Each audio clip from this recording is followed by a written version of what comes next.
Hey everyone, and welcome back to the Hair Healer Podcast. I hope everyone had a fabulous week. Thank you so much for tuning in and enjoying and loving season 2 as much as I am. Please make sure you rate, review, thumbs this up to whatever you listen to, and send this to someone. That's the best way you can help me at the moment with the Hair Healer Podcast. If you want to be on the show, if you have a suggestion, if you just want to reach out, please email me, thehairhealerpodcast@yahoo.com. And don't forget to follow me on Instagram at thehairhealer1111, and follow me on Facebook, The Hair Healer Podcast on Facebook. Thank you. Okay, so let's jump into this episode. Again, it's so funny. Last week I tried to do this episode and Mercury was still in its post-retrograde phase and everything was just going kind of crazy and not working, and we spent maybe 45 minutes. It was a great way because with my guests, we talk before, so we get like a warm up and get to feel each other, and we figure that out, and you said, okay, it wasn't meant to be today, so we are going to try it next week, and already things seem better. We had a few little mishaps, but my guest said it's because we have such magnetic energy, which I totally agree, because you should just see her smiling right now. I'm recording at the studio, but she is down in Georgia, right? Correct? Yes, a suburb of Atlanta, Georgia, Alpharetta. Alpharetta. Okay, I actually think I knew someone who used to live there. Now let me introduce my guest. This is Kesley Tweed from Iron Gypsy Life. Nice. I don't know why I just said it iron like that. That was the Pittsburgh in me, actually. Well, you might hear my North Dakota come out as well once we get talking. So, when did you move to Georgia from North Carolina? So I'm originally from North Dakota, was born and raised there for the first almost 30 years of my life, moved to Texas, and then traveled around and was literally a gypsy for 2 years, and then landed here in Georgia. So okay, so that's where gypsy, that's 2 years. Where gypsy came in, and the iron has a story with it as well. But yeah, the gypsy came from my 2 years basically living out of a backpack. I did the whole minimalist thing where I sold everything. And oh my God, stop. Wait. And travel and learn. And now I have a home and belongings again. But 2 years of that was transformational. It was really an amazing opportunity. Okay, can we just go there? Because I did not know that about you. And already it's like, this is going to be a great episode. I just trust that the universe lets whatever needs to be said. I'm so jealous of you because that's something that I have never done. And now with kids, I maybe when I'm old and retired or something, but just like forget everything, live off the grid, and just travel around. So let's talk what got you to that point that you knew you wanted to do that. Yeah, well, a lot of deep introspection and soul work, as I call it, is what got me there. But I was living in Houston and went through a divorce in my late 20s and was living a very fast-paced life, climbing the corporate ladder. And I was into bodybuilding and fitness competitions and really focused on kind of the physical, very material aspects of life. Yeah. And through my fitness journey, it actually led me to more of a spiritual adventure and awakening. And I started doing transcendental meditation. So that was kind of my first step. Immersed myself into YouTube videos and everything I could learn in terms of chakras and spirituality. That led me to astrology and all of these things that really were not part of my upbringing. I grew up in a very traditional environment, small town in North Dakota Was it like Christian, religious? Very Christian. Yeah, I was raised Catholic. I was raised Catholic too. A lot of the modalities that I now understand as a big part of my spiritual journey and have helped me create a deeper relationship with the higher power, were not necessarily part of my upbringing, nor okay for that matter. It just wasn't something I was exposed to, but I thought it was, bad and of the devil and all of those things. And so suddenly the spiritual awakening was happening and I was being led to all of these different tools. And what I realized was I was creating a deeper relationship with myself, on an emotional level, on a spiritual level, but also what I believe is the higher power that created us, whether you call that God or source or whatever terminology you want to use. So started to open up to this intuitive knowing that there was another journey, a new journey that was waiting to unfold for me. And at the time, as I said, I was into fitness. I decided I wanted to be a fitness coach. So that's kind of how the travel started. Was I decided I was going to travel and take courses and learn how to be the best fitness coach I could possibly be. So I And it ended up ended you on booking like a mental health, not mental health, but a spiritual spiritual. soul Yeah. coach. Yeah. So it ended up being really body, mind, and soul. So at Wow. first I was just booking kind of fitness and health related courses. And then I decided I wanted to do a meditation retreat and go to an ashram in India. So I spent some time there, added Thailand, added Bali, and suddenly I came back like a completely, awakened, different, not that we're ever just like awakened Yeah.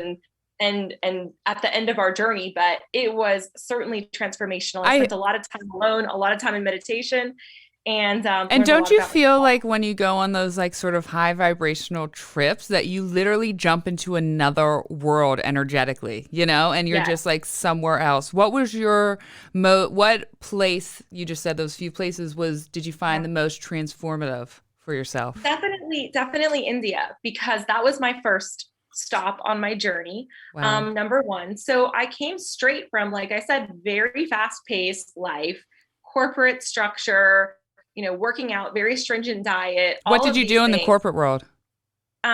So actually I still do, but I work in corporate communications, and that's what I was doing at the time. Okay.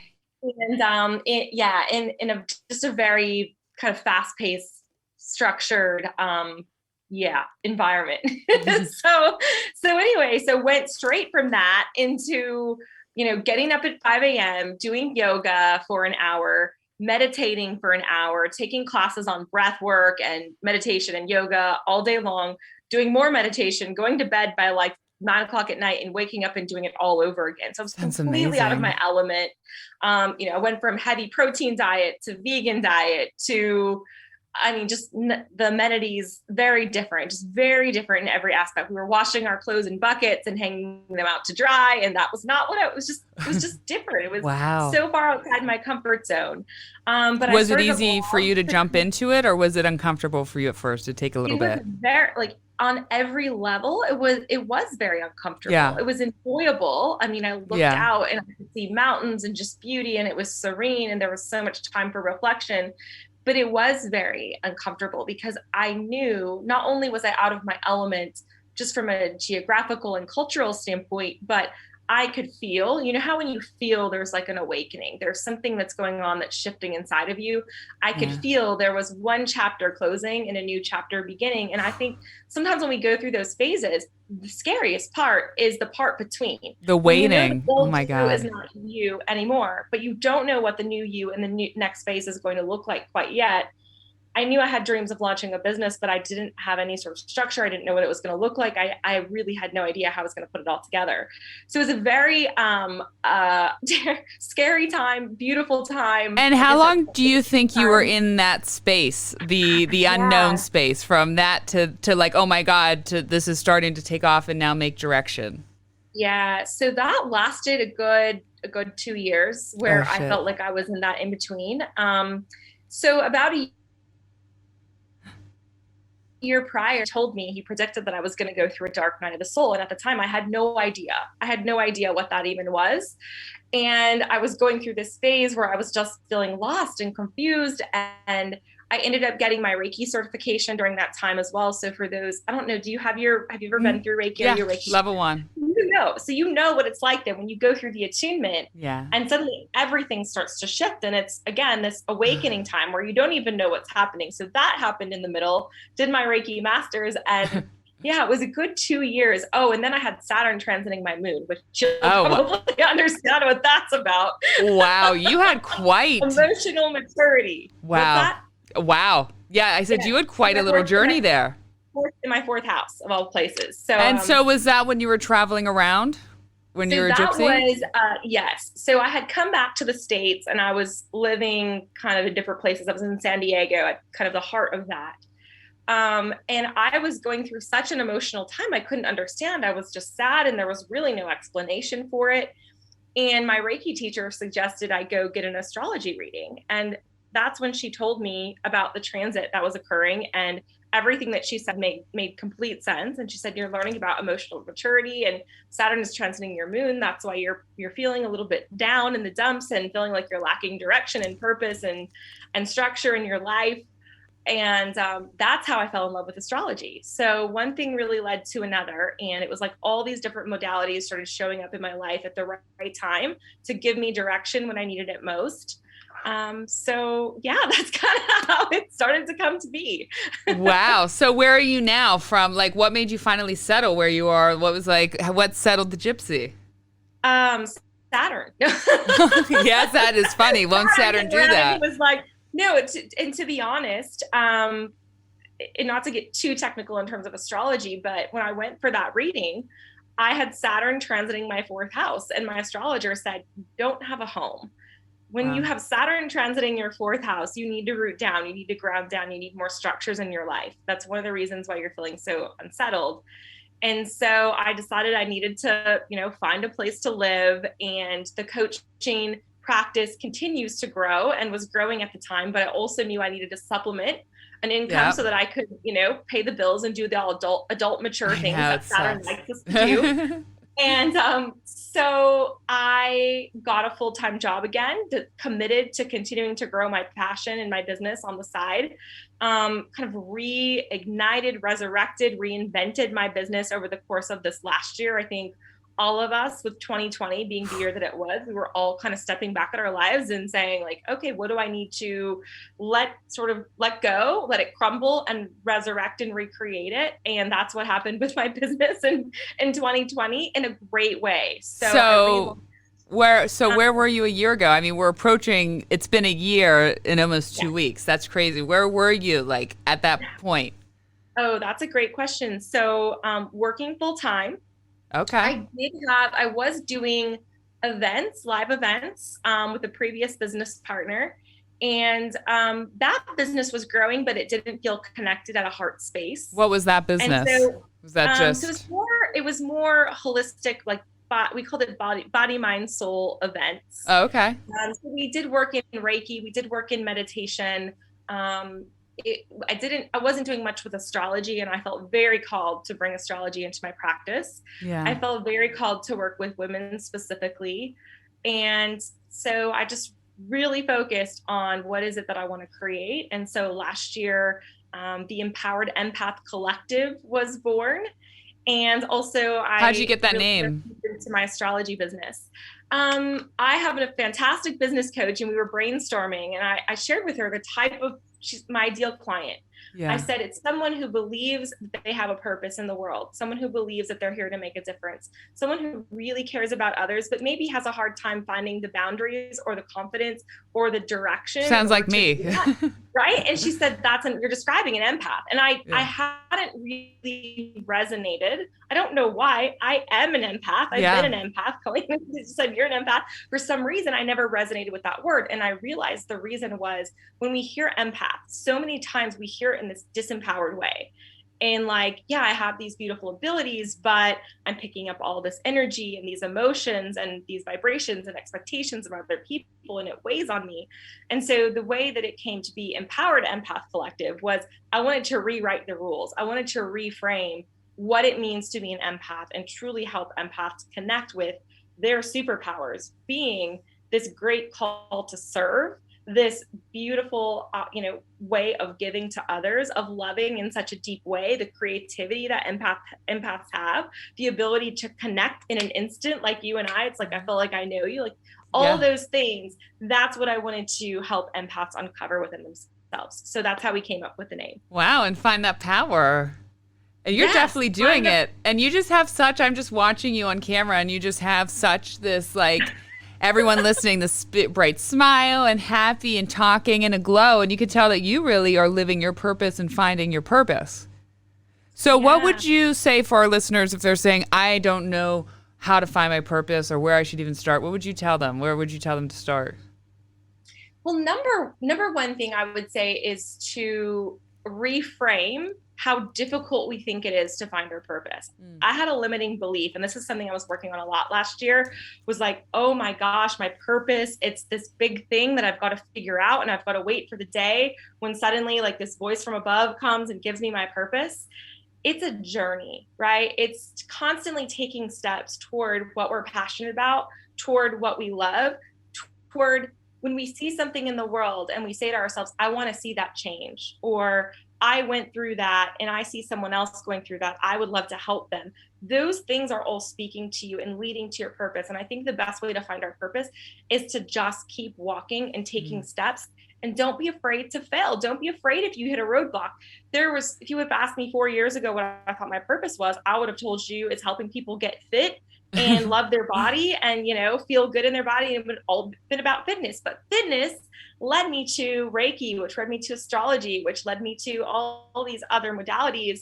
And so purpose is a journey. And so I think just acknowledging that it's worth the journey. It's worth making the mistakes, if you will. It's worth sometimes going in a spiral direction or feel like you're not making progress, staying committed to that, and just knowing that every day we have an opportunity to live with purpose just by the way that we show up and the energy we bring to other people. So it's kind of a roundabout answer. That was an amazing roundabout answer. Like, purpose is a journey. Purpose is a journey. I love that. Yeah, never changing and never going back to this moment, that we have, and finding the purpose in this moment. Right now, we have the purpose just giving this podcast and hopefully helping lots of people. Saying that. What do you feel your new purposes are? Do you have any new ones now? Well, I've actually been thinking a lot about that. So I believe that part of my purpose is to help others live in a vibration of love, to show up in a vibration of love, to do the best that I possibly can to be in that place, but then to help other people find that in themselves.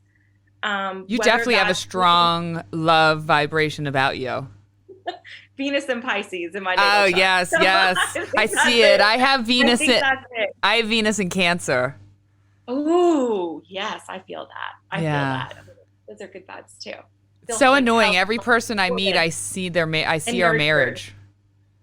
Do you do that in Pisces? Like every person I meet, even I swear to you, like the gas station attendant or someone I have a flirting with or someone I like, I can see our entire marriage, our entire life together. Yeah, do you Venus do that? And Pisces is so dreamy like that. Yes. Those water signs. Yes. Water signs. It's so annoying. It's come back to reality. Yep, exactly. And I'm such a romantic too. My friends and boyfriend, and it was everybody knows. I say it all the time. I love love. I just love love. Yeah. Love. I do. And I told somebody the other day. I love that. I just want everybody to be in love, whether it's with a person or a passion or purpose or just waking up, living a life you love, loving yourself. Oh my God, that's so beautiful. I agree with that. I love the way you put that. I love love. I love being in love. My Gemini sun and Virgo rising is get everyone away from me. And the Cancer Venus is no, I want to come here, come love me, come love me, come love me. So I have that inner conflict as well sometimes because I'm an Aquarius sun. So, and a Capricorn what's your rising? Moon. And a Capricorn moon. Libra. My moon's a Libra, or my rising's a Libra. So wow. I really do exude this outer vibration of love. But yes, there's you do. Also a part of me. And this is why I think astrology is so important, is because it helps us explore these different layers of ourselves. I always wondered why it was that I love people so much. I love humans. I love the energy of being in a crowd. I love love, but yet I need alone time. I need reflection time. I need me time. I need to sort of pull back and kind of recollect my own thoughts. And, Aquarius sun, Capricorn moon, it definitely needs its solitude as well. Wait, can I ask you something about the Capricorn moon? Because I still have to post it in my story. And so my younger son, Remy, is a Capricorn moon. I was literally thinking this today.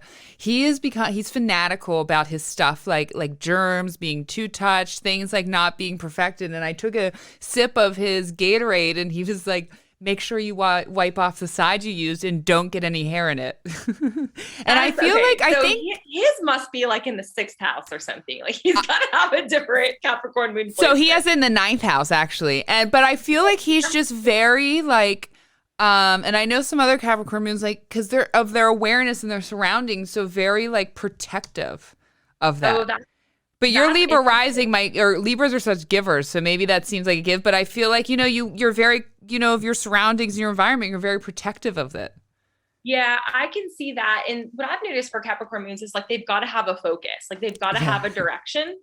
And so it's like at this point in life, like I can see how protecting yourself in germs would be like one of your highest goals. Like Yes. Capricorns are very goal oriented. Yeah. I've always been very goal oriented.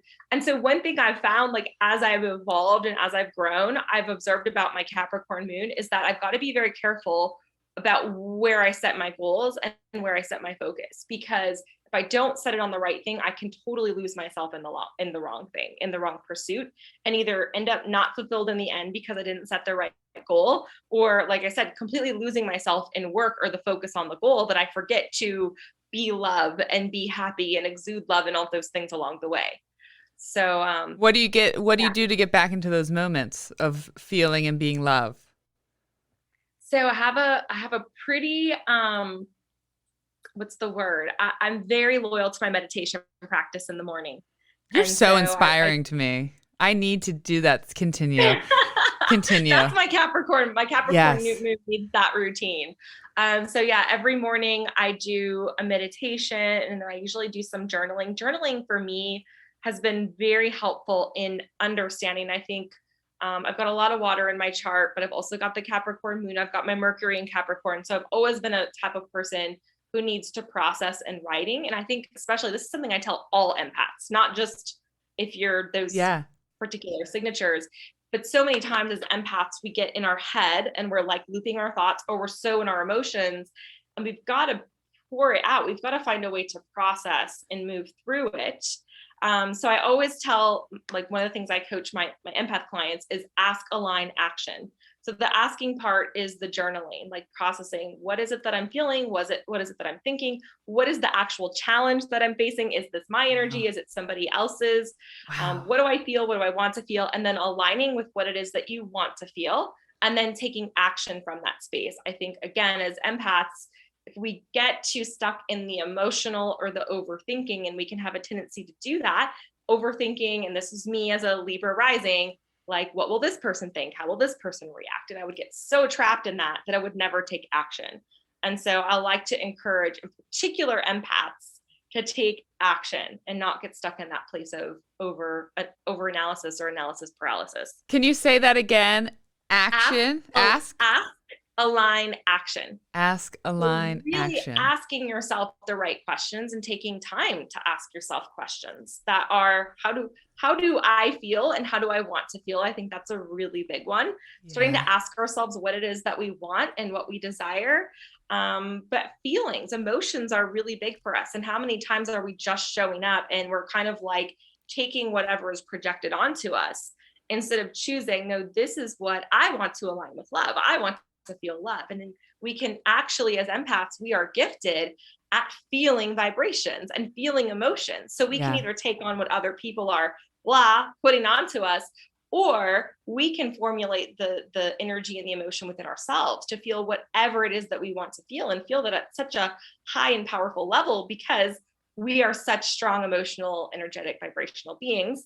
And then, as I said, action. So once you get yourself aligned with that emotion, with that energetic vibration that you want to be in, taking action from there. Wow, you are like the number one empath coach. Let me ask you this, because I don't know if you saw it on Instagram last week. I was talking about this, especially as empaths, and took me years to figure it out. Maybe after my Saturn returned with my ex-marriage, it just finally did I see it. And even this year kept coming up in 2020 with me is I will give, because we can see people, we see exactly who they are. And then I romanticize that potential, whether it's friendship, coworker, relationship. And I'm like, no, I'll fix that, or I'll see them, or I will bring it out of them. I'll bring the best out of them. I'll create this. And how do you protect against that? I guess it's just learning. Now I'm getting better, right? Do you do that? What's your advice on that? 100% I do that. And just like you, I've had to learn not to do that. Here's what I think the best solution is for empaths, and that is to have a purpose, to be very clear on your purpose, or be on a journey to your purpose. Because if you're not connected with, this is what I'm here to do in the world, this is my specific purpose, again, even if it's not completely clear, be moving in that direction, then we can focus our energy on something that is guided and directed and focused, versus I've got to be everything to everyone. Yeah. Right. So it's like, if you're not using your specifics, I think all of us as empaths and all of us as humans essentially have very specific and unique gifts that we were given to make the world a better place. And if we don't have an outlet for those, we're looking for a way to fix people. And so oftentimes it shows up in our relationships, or like this happened to me recently. I was in like a social environment where it was not an appropriate situation to be like coaching people. And I'm like sitting there coaching people, right? Because it's like, you just want to help them so badly that I just think that you need an outlet for your gifts, to use it in a space where it's welcomed and the people are open to it. And you said earlier, different levels of empaths. And I was curious, sorry, I cannot talk. When you were a kid, because I know how mine played out, how did yours play out, right? Like when you didn't know that you were an empath, how did it play out? Yeah, mine played out in a very Capricorn moon sort of a way. So I was always anticipating, like, how will other people react or respond to me? So because this is my belief that sometimes empaths show up as perfectionists or very high achievers or, people pleasers. And oftentimes that's not talked about with empaths, but a lot of the women that I work with relate and resonate with that. And the reason is we are so sensitive to those reactions from other people that we are willing to do anything to make people approve of us or like us or say good job or pat on the back because it feels so good. It's not like a narcissistic thing. It's like we literally just want that connection. We want that love. We want that approval so badly because we love so deeply and we feel so deeply. So for me, it was much more this like super achiever mentality that manifested my empath, but just also I felt things in a very deep way that I didn't understand at a young age. Yeah. And I always thought about like, well, what's my purpose? Why am I here? Or, people like wanting to understand their stories and like, well, why are they here? And I've just always been very reflective and introspective. So that's how it showed up for me. How about for you? I had the similar, just being very curious, but mine showed up very Mercury ruled, right? So, I have my Mercury in Gemini, my Sun in Gemini, my Moon in Virgo, my rising Virgo. So it was very ADHD. I couldn't pay attention. And so I was constantly watching exactly how people were moving, what they're saying, how I felt, what I was seeing. And it always showed up very mental, like I knew what people were saying. And it was just, and it would create these like, sometimes these overreactions as well, that like these sort of like explode and then be like, fine, like, like extremely bipolar and then show up at like, oh, I'm fine. What do you mean? Like, and so it was very mental, very mental. No, but that makes sense. And it's so interesting how we can see in our astrology charts, like how our different levels of empath can show up. But that had to be really, really challenging. So it was like you could sort of sense or hear or feel what other people were thinking. Yes, and creating. Yeah. Do you know what I mean? And I can remember being as a kid, and I'll say this is and I'll shut up. But I can remember being as a kid and like almost seeing things, like predicting, like in my head. And then if I didn't go tell the person, this is gonna sound crazy, like it happened. And it came true, and I knew, and I also just like every time I would be around someone, I just knew what they were thinking, or you know what I mean. Whether sometimes it would happen right after they would say it, or then I'd make myself crazy because I wasn't sure if that's what they were really saying or doing. So it was constantly in everyone's here, right? I was in everyone's brain and energy. And so, how have you learned to channel that? Yeah, that gift, call it. Well, when I was in high school, I went to drugs. So I spent many years in drugs. Honestly, that was the best way. Like when I was young, how I knew to channel it. And then when I got into recovery and got right into my spirituality was how I learned how to channel it. But even now I can get very caught up in just seeing, right? And just seeing, like, I don't know if this sounds very Mercury too, but I meet someone, again, friend, whatever, and I can just see the entire journey. And I'm not sure if I'm just like, if that's like the future Mercury of creating the journey, or if that's the journey, but I can do it with everyone. That's amazing. And then that's amazing. And I'll say this, I've been avoiding someone. We just love to avoid each other. We both of our Marses are opposite each other in our birth chart. And so we love to, and we purposely avoid each other. And then today, like I was like, oh, I knew I was going to see him. And then we drove past each other on a highway. That's crazy. Yeah, that's just the way that plays out. And it seems like you're using it here though, like in the podcast, because just as like, I just kind of like launched into a sentence and you already knew, here's where I need to take her. Like I can see her journey already. Okay, like, so that you just described it best. That's exactly like what I do. Like I know exactly what you're going to think or say or which direction to take the wording in conversations, even as doing hair. I don't know. That's how it like, that's the way the mind reading would play out in my life, I guess. You described it best. What a gift. And the hair healer, I love that. So I've been blessed. I've been blessed with many amazing stylists. And yeah, I was going to ask you, do you have a hairstylist down there? What about, did you go to different salons on your gypsy tour? Well, when I was a gypsy, I really didn't have money to go to the salon. So I just let my hair be long and, you have beautiful hair. The sun was the color. Like that was about it.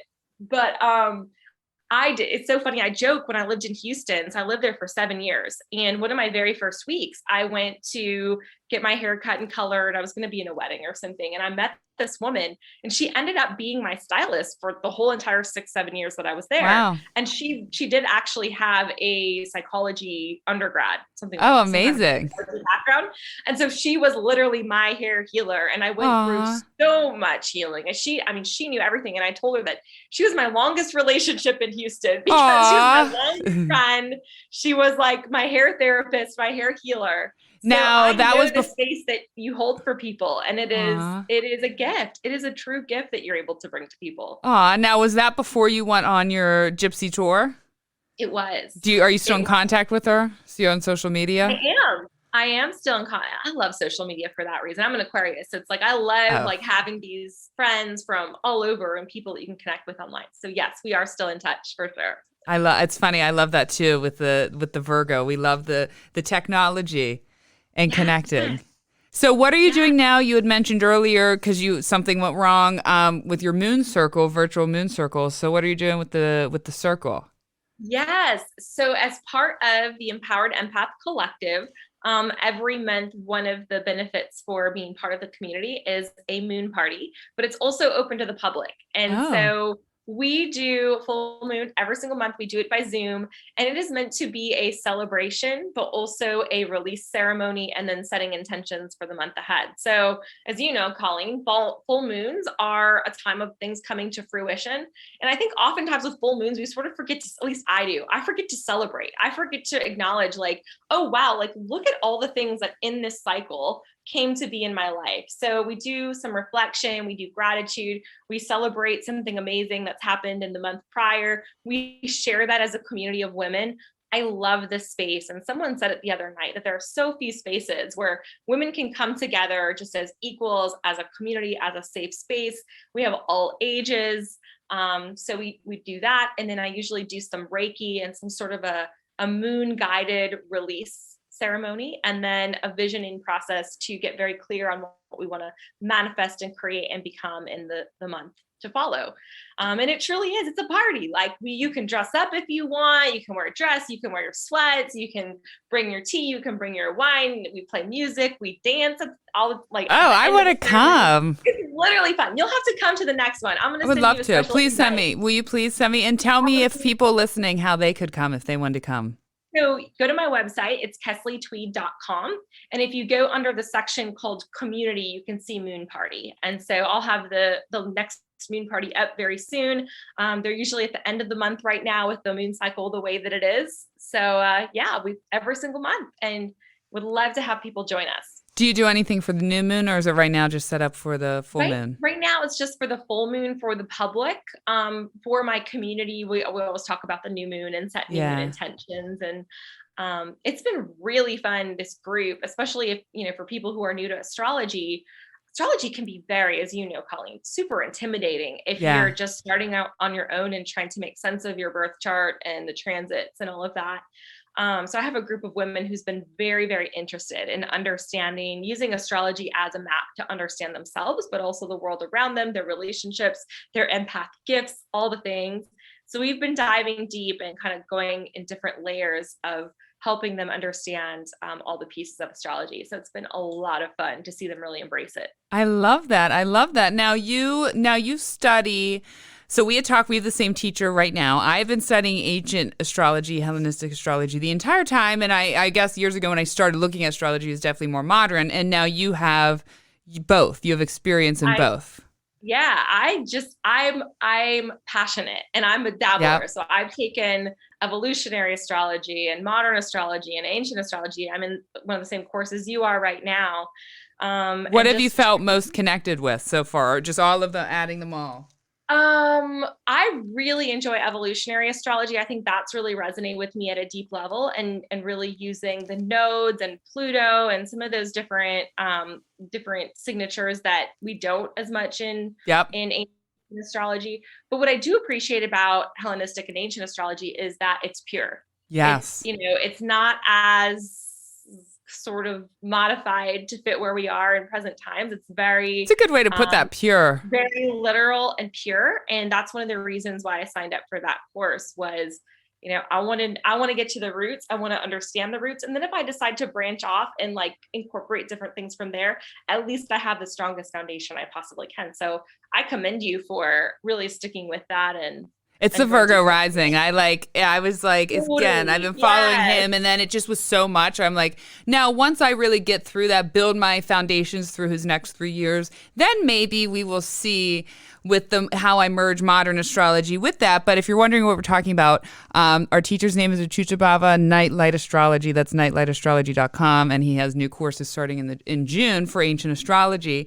And it's funny, I got someone and I had them make me my chart, okay? And they painted it, and I had sent them, so they didn't have hey, I would like a whole sign house chart. They didn't mind. I'd study whole sign house chart. I even sent them my chart so they didn't have to look it up. And then I got it, and it was not a whole sign house chart. And I was so mad, but I held it, and I was like, okay, Colleen, there's a reason this came like that. Practice being open-minded. You don't know where you'll be 5 years now. You might start wanting to practice modern astrology more. You have no idea. So I put it up, and I'm grateful for it. But I remember that was interesting because I was so mad at first. But I was like, no, be open-minded to all of them. Yes, be open-minded. So I have a question for you. So how do you use astrology? How have you found that you've applied it in your life? In my life in general? Yeah, in your life in general. Like, do you use it on a daily basis? Are you looking at transits? Oh yeah. I use it on just understanding your birth chart, a really transformative process. Like, how do you think how do you use it, and how do you think it's benefited you most? I'm turning the tables on you. I'm probably not supposed to do that, but I'm really intrigued by how people end up using it. You are. I feel bad. I'm like, this is about you. I'm like, it's changing the episode up on me a little bit here.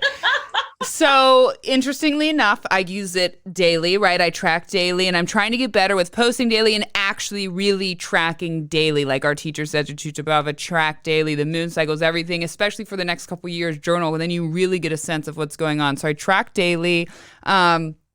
Just for it will affect I'll stop. I won't do certain things or go certain ways just because I know how the energy will be. And then I track it daily for people like this. And now I'm merging it into my practice, right? And using that for self-healing, self-love techniques as I've been doing that. I use it just for people. Again, the curiosity in doing hair. I've always been curious of people, why they do the things they do. Again, just as an empath, watching them, trying to figure everyone out for so long. And I felt like astrology was the psychology of our energy. That's what I say. So I use it just like in everyone I talk to, I want to know, and it helps me understand them more and almost just gain a better acceptance, awareness of people. Is that a good answer? That's a great answer. Like that. Yes, absolutely. That's a great answer. It makes me excited just to hear the ways that different people are using it and how it can be so healing. I think that's one of the things that is sort of missed when people think about astrology, especially if you've only read horoscopes or you have maybe a a more conditioned view, I'll call it, of astrology, or you believe what you've been told about it. I think that it can be so healing. And I mean, you've probably seen it, the way that you can help people understand themselves and their journey and bring peace to some of the things that they've been through in their life. It is. Well, that's it. My clients, like, all of a sudden they're like, I was talking to a client, and she's a hair client and astrology client, and we're talking about having, Aries rules her 10th house and Mars is in her 6th house. And so she's always overworking in the corporate world. And we had to talk like, no, now that you know this, and in 6th house rules your health. I'm like, so when you overwork yourself, right, you are going to have bad health. And it showed throughout the years. And all of a sudden, just she gaining that awareness was like, oh, it's just like planting a seed. Oh, maybe I'll take a little bit care. And that's like the best way, just seeing that magic in someone, just sort of understand themselves a little bit more. Yes, exactly. And that's a great example, because it can be, something like that, where it's, maybe something we've dealt with our whole lives, our health, like it seems very cut and dry, I guess. But then it can be very deep and transformative in things that you have never understood. Like, why am I this way? Or, why did I go through this phase of my life? Why did this happen? Why was my Saturn return so effing hard? Was your Saturn return was that after the gypsy phase? It was before the gypsy Before phase, the gypsy actually. phase. Yeah, it was. It was definitely a time of heaviness and transformation and maturity. And I had just gone through a divorce. Oh, I went through a divorce. I went through a marriage and divorce for my Saturn return. Same with you? Yeah. Yep. Well, I'd been married for several years prior. Okay. I got married when I was 23. So I'd been married for quite a few years, but yeah, went through the divorce and then went through, I think that the real kind of heart of this Saturn return was then trying to figure out who I was as a mature, independent woman. Yeah. Different from the life that I had planned. Like, I got married at 23 from a small town. Like, I had this vision of life. And then suddenly I woke up during my Saturn return and I was like, whoa, like that's not my life that I thought that I had planned isn't going to be the life. So what is the life going to be? And where do I go from here? And how do I do that in a mature way? Because, like a lot of people, when you go through divorce, I kind of went a little, like little, I don't know, midlife crisis. It brings out some different sides. Midlife crisis, whatever it was. And so the Saturn return was kind of waking up from that and being like, all right, well, what am I really going to do with my life now? You gave me chills, because I remember that moment in my Saturn return, also just accepting that my life was not going how I had planned, right? I got married after 2 months, and then I was like, I was set and everything had changed. Like, I was like, this going this way. And then all of a sudden you wake up and you're like, oh, wait, everything I'd planned is not what's happening at all. Now, how do we transform out of this? Yes. And did you feel like you won like an award? Like you got a big like trophy at the end of it, almost, like a breath. Like I mean, honestly, I had no idea what I was going through at the time. Okay. I wish that I would have, because it made a lot of sense. Did you know what you were doing? Did you know it was you did? Oh yeah. I've been preparing since I was like 26. I think I'll be 33 this year. And I think the first time I heard about a Saturn return, I was 26. And then like, and it was crazy. I don't know if it would be better to know that that's coming or worse to know that that's coming. I started and then be like, what the F was that? Yeah, I started this I had my Saturn in my 5th house, okay, in Capricorn, so it was well dignified, but it was opposite Venus retrograde in Cancer. So there's the marriage, the relationship, there were kids involved, but this came from it, right? Creativity, the 5th house, the podcast came from that, all kinds of crazy stuff came from it. And your Saturn was in what house? My Saturn's in my 2nd house in Scorpio. So it was, I mean, all the deep emotional Scorpio kind of stuff. But certainly a lot around self-worth, lot around self-worth. I mean, going through a divorce, I'd always struggled with self-worth to begin with. You did. And going through divorce and then being back in the dating world as an adult and trying to figure out like how to do that in finding your self-worth and all of that when you're kind of like relearning how to do life and dating and relationships in a new way. It was definitely a challenge. And then I remember going through a phase during that same time where I moved to this new place and I had this group of friends and some really good girlfriends, but that some of them ended up being in relationships. So it was like a lot of relationships in different forms were ending or transforming. And I was forced to, through the Saturn return, figure out who I was separate from all of these relationships and where my value was. And yeah, it was certainly very heavy. One of those times I wouldn't want to go back to, but very, very, very strength, so much strength that came through that time. Don't you think that's when we really grow up too, especially if you sort of, I hate to use the word conquered, but if you really sort of learned your lessons or learned what you need to do. Now, I didn't feel like I thought I felt like an adult. I did not feel like an adult until after my Saturn return. No, that is so true. And yeah, and I just went through Saturn square Saturn, and I can say that has been even more like another, I felt like I was an adult, but now I'm like, oh, there are other ways that Saturn's like, yeah, there's more. I have such a love-hate with Saturn. I feel like it's all my grandfatherly spirits, but at the same time, I've cursed Saturn out this past year. Like, you know what? F you, Saturn. I'm done with these lessons. I swear I've learned them all. Please. I've been there. And that was another thing that when I went for my first reading, I had learned enough about Saturn to know like that he was a very challenging planet to work with. And so I told my astrologer, I don't like Saturn and I hate my Capricorn moon. And she was like, you better figure that out. And you and Saturn better become friends because he rules your sun from a traditional perspective and he rules your moon. So you better make friends with Saturn. And I think.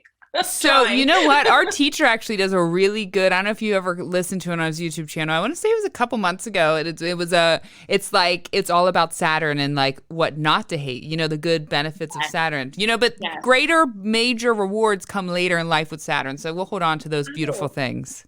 I think definitely later, but that commitment, right? Like Saturn, and that was one of the things my astrologer told me, and I'll never forget it. She said, Saturn, people think Jupiter pays rewards. Jupiter's is the great benefic, right? But Saturn is really, if you stay committed and you stay focused and you stay the course, like Saturn's actually the one who pays the greatest long-lasting rewards in the end. You just gave me so many chills, and you've spoken so much wisdom to me that I needed to hear. Even that, just thinking like doing this podcast 2 years now, and it was my Saturn return, and I'm like, when's it gonna? And you're like, I feel like you just spoke what I need to hear, right? You just keep pushing through, and it wants to see that hard work.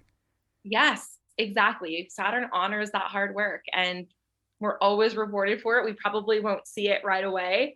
And I think I'm one of those people who always, like the Capricorn moon, I sort of struggle with it, right? Because it's like you want to see this immediate results and you always want the growth. And I have very heavy Jupiter in my chart as well. I have a lot of Jupiter and a lot of Sag energy. So it's like I always want to see this growth. I see the Sag in you. I've had to learn to take the long, slow approach and the long-term journey, even with my business. That's been a big learning for me, working full time and then having a business. Every now and then I'm like, I just want to do my business full time. Like, and then Saturn kind of taps me on the shoulder. Like, if you just stay the path and you stay committed and you really commit to integrity, I think that's one of the big things I think about with Saturn, like coming to it, your goal, whatever it is, from a place of integrity and a place of like wanting fulfillment versus quick results. That's when you get the benefits. Wow. Oh my God. You know what? We're getting into the end of this episode. This has been such a good episode. This has been so fun. Not only did you speak so much that I know my listeners need to hear, but you said so much I needed to hear. And you inspired me just from the very beginning. You really, really have. You have such beautiful, genuine energy, and you are definitely here meant to do many things, including help coach empaths. So if people want to reach out to you and be coached by you, where can they find you? Sure. So KesleyTweed.com is my website, and I can be found on Instagram at Iron Gypsy Life. And I just want to echo that. Like, I feel the Gemini, like I feel this like flowing, like life is good. Let's just smile and have a great time and make the world a better place along the way. I feel that vibration from you. So thank you for saying that. Thank you. Wait, you know what? Before I forget, I always ask these couple questions at the end. Okay. So what is the number one piece of advice someone's ever given you? Oh my goodness. I don't like to tell people ahead of time. So like whatever comes first to your mind. The number one piece of advice Okay, so someone who's been really transformational for me on my journey early on in terms of like spiritual teachers was Gabby Bernstein. And she talks a lot, she preaches a lot from Course in Miracles. Yeah. And this is just what came up was love over fear. Love I think I was certainly a person at many points in my life where my mind was programmed to go to the fear and the lack and the what if from a negative space, and aligning with love, trusting love, flowing with love, starting to feel with what moving in love feels like so that we can move through that in our lives. So I think love over fear is, there's so many things. Like, I don't know. It was just the first thing that came to mind in the moment. Well, you spoke about love a lot, and I told you have a very strong heart chakra, just really, like, you got a lot of love in you and a lot of love to give people. Now, what is the little last piece of advice you want to leave our listeners? What's coming up in this moment is enjoy the journey. I love that. Enjoy the journey. We've talked a lot about Saturn. We've talked a lot about, like, you know, the hard work along the way. And I think there is so much beauty from putting in the hard work. But I also think that we are given this one human experience and this one, you know, well, maybe multiple human experiences, but in this body with the particular birth chart that we were born in, with this soul, we came here to have a journey and an experience. And I think enjoying that is the most beautiful gift we can give ourselves and those around us, but also our soul, the evolution of our soul, and enjoy the journey. Wow. Enjoy the journey. Let's end it with that. Enjoy the journey, everyone. Enjoy the journey of the week. Enjoy the journey of your life. Just try to enjoy and find things that bring you joy in your life. Thank you so much, Kesley Tweed, for coming to the computer all the way from Georgia. You have been amazing. Thank you again for coming on. It was wonderful.